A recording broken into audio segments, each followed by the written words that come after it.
Okay, so this is the second part of the tutorial, and I have to set my clock here because my video was a little bit long, and so I need to keep it under 15 minutes, and you probably want me to keep it under 15 minutes, that's for sure. But there's a lot to go over here, so I just kept kind of going through new and different things. So I'm going to try and give you a sense of some other features and things that you should be aware of. So I'm going to go back into, this time I'm going to go into my earth science class. I had put a bunch of grades in for this one. I'm going to look at the grade book for my first section of this class. And I can see I have a bunch of grades. I have some grades and quizzes and tests and homeworks and labs. My class participation, I didn't have subcategories for that, so that's the way that goes. Again, if I go to homework and I see that I haven't put anything in here, and let's say I want to, oops, you can always put grades in that are higher than the actual what you should put in there, so you have to be a little bit conscious of that when you're putting grades in. If let's say these are the only ones that I have for this, and I want to just quickly add that these guys all did it, again I can go over here and put the score, and that will fill in for everybody else. If you want to override the existing scores, like let's say I started doing that and then we did test corrections, or I did a homework review and we went over it again and I want to give them full credit, I can just hit override existing scores and it'll replace everything that was in there. So I can hit that and it'll put it all in there. So that's another nice little feature of this. Let's say that these Regents questions too, for whatever reason, we had a snow day and it was an early release and I couldn't get to it in my other class. What I can do is go up to my second class.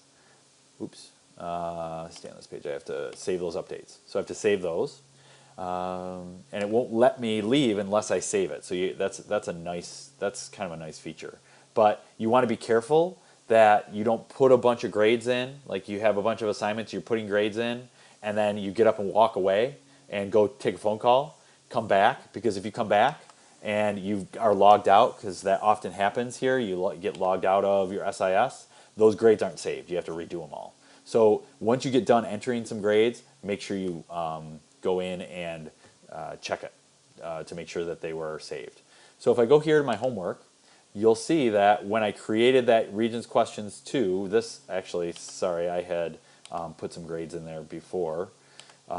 This is automatically created for my second section, but I didn't get to it with them. So I don't want to count this grade for them, but I also want them aware that that's why they don't have to do it. So because when they look at their grade book, because there's a student portal and a parent portal that they can look at the grades, when they look at it, they're going to see that there's a blank, and you want the parents not to freak out on their kid and say you're missing an assignment, and the kid's like, we didn't do that. So what I'm going to put here is I'm not going to have a score. I'm going to exclude it. That means that it doesn't count again. It's not going to count against them in any way. And I want to put in a comment: snow day, early release,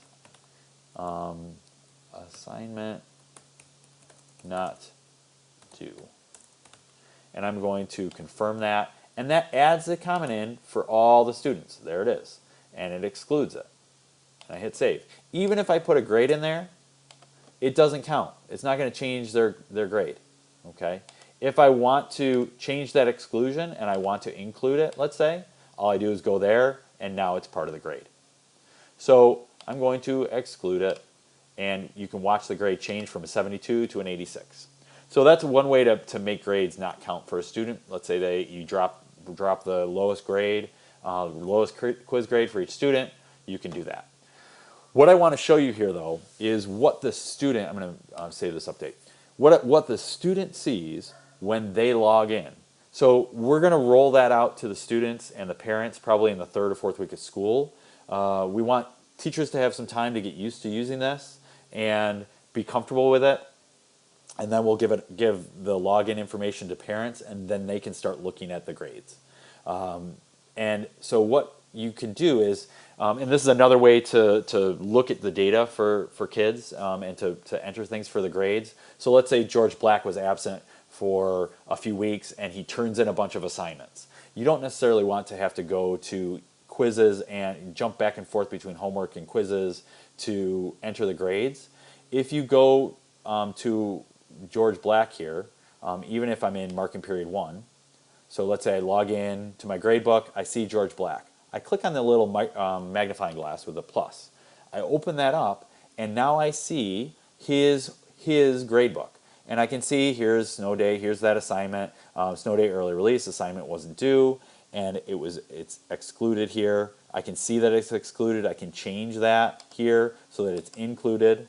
And I can see here are his grades.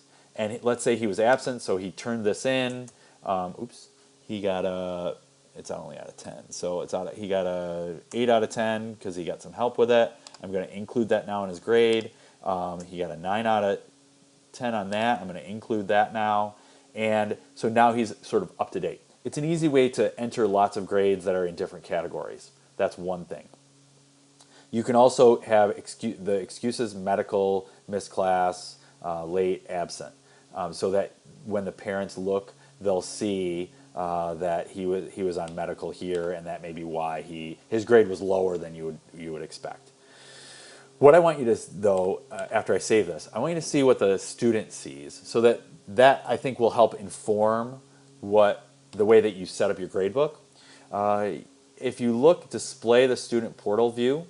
So I'm in George Black. I'm going to look at the student portal view, and this, when they log in, this is what they'll see when they click on your class. So when they first log in, another nice feature of this, if you look, show student section list, I'm going to go up here. All the classes are here, and so they would just click on their classes, their schedule, and they would see. There's no other grades here because this is just a dummy class, and this is all just dummy information, and so they gave me this login. But if Carl is looking at my assignments, he wants to see how George is doing in my class, he can go into my class. I can go into Carl's class and look at what his gradebook is in terms of how George is doing with homework or with tests. So you can really kind of get a lot of information without having to either talk to the teacher or wait for the 5 weeks or the 10 weeks to come out to look at what their overall grade is. So if I go to the student display, what you'll see, this is what comes up. And if I drill down, I can expand these lists, and I can see here are my assignments, here's when they are due dates, this is how they're weighted, and then this is the maximum score, and this is what the student got.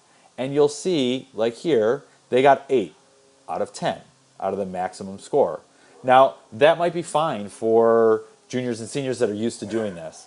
For 7th and 8th graders, it may not be that as easy. So you may want to have your maximum scores all be out of 100%. And then you would, in order to weight a project more than a homework assignment, you would have to go into the weighting part to change that. So that would be the way that you do that. I had set this up when I was playing with this, the way that I had always done my grade book. But if I were to use this program, I would go into my assignments, and I would go. That's not what I want. I would go to the assignments. When I set up my grade book, I would set it up instead of having everything out of 10. I would have the max scores all out of 100. I'd have these all out of 100. And then if my cloud video notes, I wanted that to be worth more, I would say this might be out of 20, and this might be weighted 10. So that I can, you can see that now the percentage of the grade this is more of their grade than this is. And then when they look at their grade in the grade book, it looks more like our traditional percentage grades. So I would suggest, and I should have probably done that before I did this demo, that you use your grades as 100% grades, max scores, and weight it to adjust how you do your grades in terms of having one be more important than another. So it looks like I got about 5 minutes. One other thing that I want to show you on here is if I save that update, what you can do in terms of reports. So you can do reports if, let's say, George was missing on that day, or he's missing that assignment. Let's say he's missing that assignment, and I give him a 0 for it because it's missing. That the only way to make your missing scores count as 0 is to have a 0 in there. If I go here to my gradebook and I click on reports, stay on this page. I want to make sure I save my updates. That's one thing that you always want to do. And I go to reports. I can click on missing scores, and I can see it for my marking period for this class. Include blank scores. Students. I can see flagged as missing, and then it comes up. So here it is, George Black. It was missing. So there's ways to do reports. I haven't played much with the reports, so I can always give you more info on that at another time. But this, I think, what I think that this will give you a sense. If you just click on the gradebook, it'll bring you back here. Just one thing really quickly in terms of navigating. If I want to see all of my assignments in this first page, all I have to do is click on these little arrows, and it'll show all my subcategories. So it'll show in my homework all of my homework assignments, quizzes and tests. It'll show all my quizzes and tests and all my labs. It might get a little bit, you can see, because I have so much stuff, I have to scroll back and forth. It may not be the easiest way to do things. So that's one thing. I can always recollapse that. So that's one thing. The other thing is the difference between the hyperlink and this little edit tab. This edit tab will take me to where I will actually enter grades.